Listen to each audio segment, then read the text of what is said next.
Two ruthless r/ProRevenge stories coming up. One twist of a valve and one foreclosure for the witch. Let's get into it.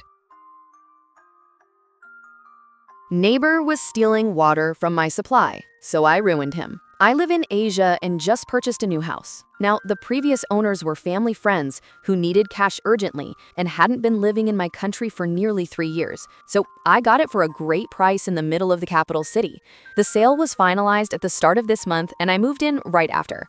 The house was definitely a fixer-upper, as the previous owners had left mid-renovation and the main door was locked with just a padlock, not even a proper door lock. The house had no gate, meaning anyone could just walk right in. The first day I moved in, someone's bike was parked in the garage. I just parked it on the road on the same day I had a gate installed. An angry man was knocking on my gate later, and I didn't bother answering, but through my window I could see him giving up and taking the bike after 15 minutes. So already I wasn't digging the neighborhood. But I didn't have any incidents after that, aside from people not knowing that this was no longer an abandoned house. So my gate was blocked more often than not. A no parking sign on my gate fixed that issue.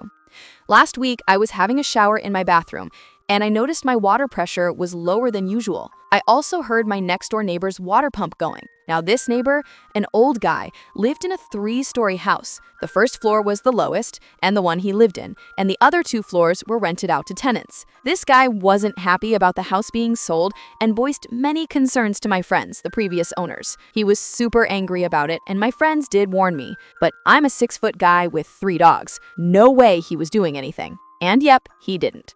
So with this living situation, a water pump is needed to pump water to the tanks on the roof, since the public supply's pressure is not enough to get it up 3 stories. Now, I heard the water pump going and immediately was suspicious. Sure, coincidences exist, but it wouldn't hurt to check it out. I waited till his pump turned off and then turned on different taps in the house. Sure enough, the pressure was back to normal. This made me even more suspicious.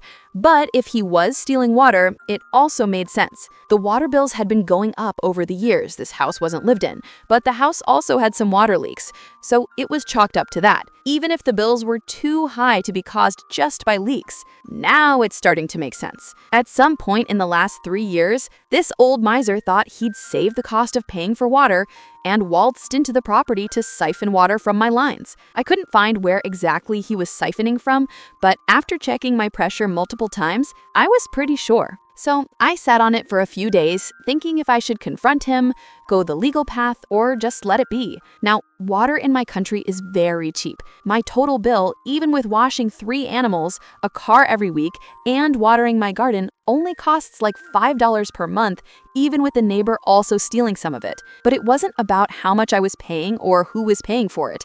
It's about entitled old people who think that they're deserving of using other people's resources without paying for it and then getting away with it. It didn't sit right with me, and I really wanted to teach him a lesson.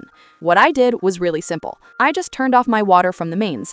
I wouldn't have to break into his property, nor would I be breaking any laws. It was the best way of getting back at him without even needing to lift a muscle. So, on Monday, just 4 days ago, I waited till the pump flicked on and turned off the supply. Now, the way household tanks work in my country is that there's a ball valve in the tank, which detects the level of water and turns on the pump. If the level doesn't increase, the valve stays open, which electronically sends a signal to the pump to stay on until the level gets to a point at which the valve closes and also shuts off the pump. However, the level wasn't increasing, and anyone knows that starving a pump of water isn't a good idea.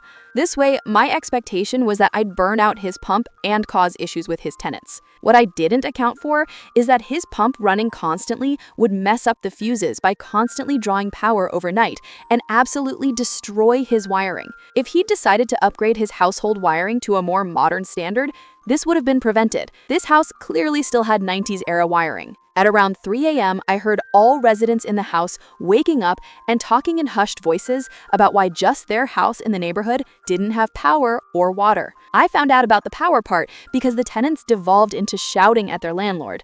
Our power protection laws are very important, and power and water are classed as essential even on a state level. Cutting those services is grounds for lawsuits. unless due to weather or some unavoidable reason. In this case, the landlord is responsible for keeping the house wiring up to date and in good condition, alongside the supply of water. So the tenants were not happy, and one of them immediately moved out 2 days later when it was informed that water and power would not be returning the very same day this happened. Both tenants in the 2 floors lodged a complaint with the police. And if a person is in clear breach of laws, the police have the authority to fine or penalize the person without a court judgment. It can be challenged in court if the person thinks they were unfairly penalized, but they still have to pay the fines and will only be refunded if and when the court finds the fines unlawful. So now the landlord lost both tenants and has to pay a fine of $500, which is a lot of money in our country. He also has to refund the security deposits of both tenants and can't rent out until both issues are fixed, which will cost him more money. As of right now, he's moving out on Sunday to his daughter's place since he can't afford to live alone. The tenants were his only source of income, and he's a retired mechanic, so he has no other income. He did find out why the motor kept drawing power, overloaded the wiring, and burnt out. He came by to my gate and asked me if I turned off my water. And I said, "Oh yeah, my tank had a new leak on a pipe, and I turned it off till the next day until the plumber came to fix the issue." Y'all, the look on his face, he kept a straight one, but I just knew he was holding back.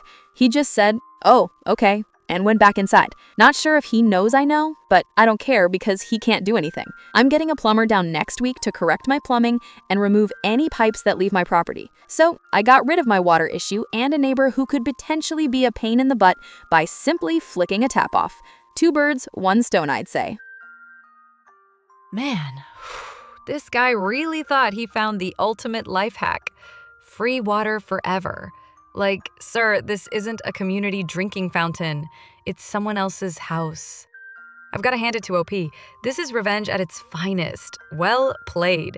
Especially managing to keep a straight face when he asked you about turning the water off. No yelling, no cops, no messy fight. Just a quiet twist of the valve and boom, the neighbor nuked his own setup. Pump fried, wiring cooked, tenants out the door, and fines stacked up. That's karma with interest. Kind of feel bad for a retired mechanic just trying to make a living. But yeah, he needed that lesson. And when OP told him, "Oh yeah, plumber came by?" That's ice cold. The kind of line you replay in your head when you need a pick-me-up. And if you think this revenge was brutal, wait till you hear the next one. A woman so nasty, the whole neighborhood called her the witch. And trust me, the ending is sweet.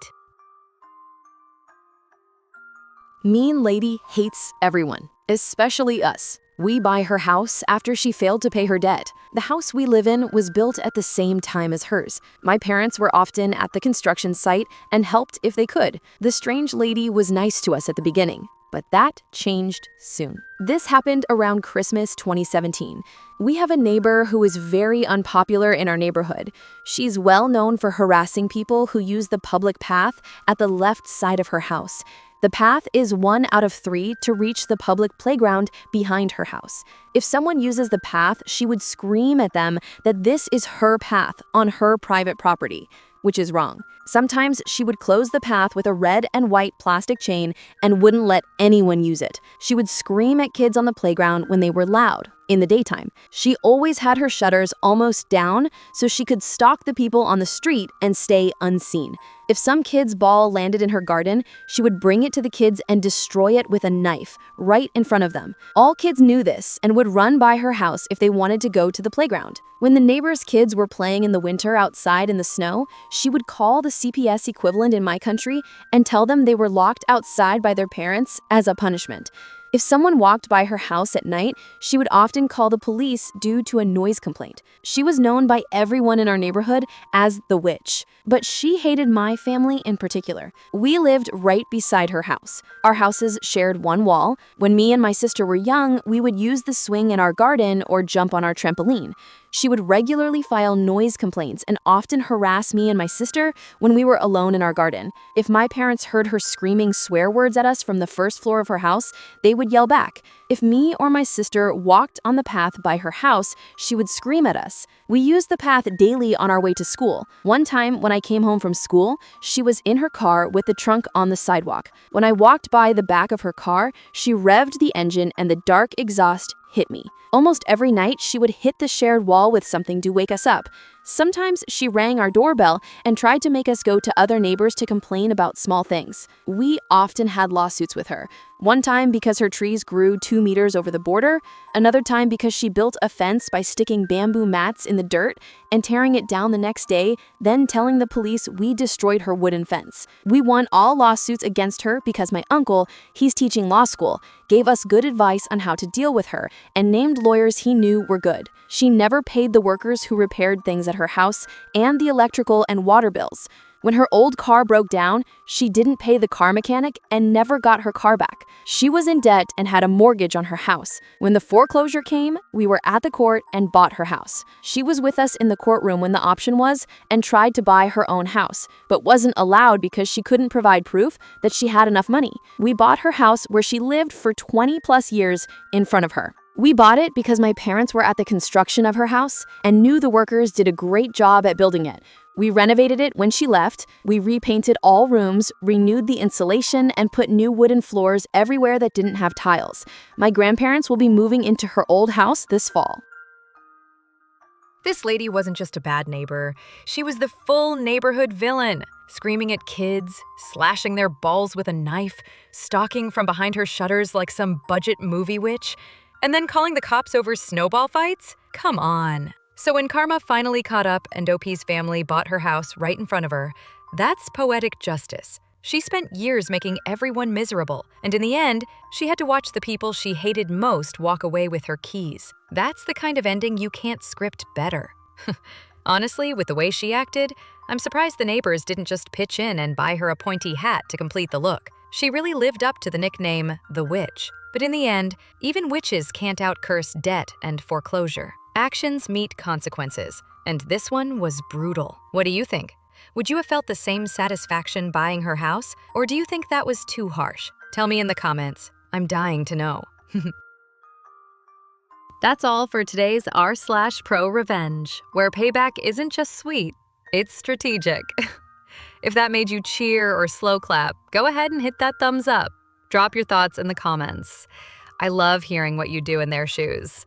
And if you're not subscribed yet, now's the time. Click that button, ring the bell, and I'll see you in the next one, where revenge is always best served with a smirk. Bye!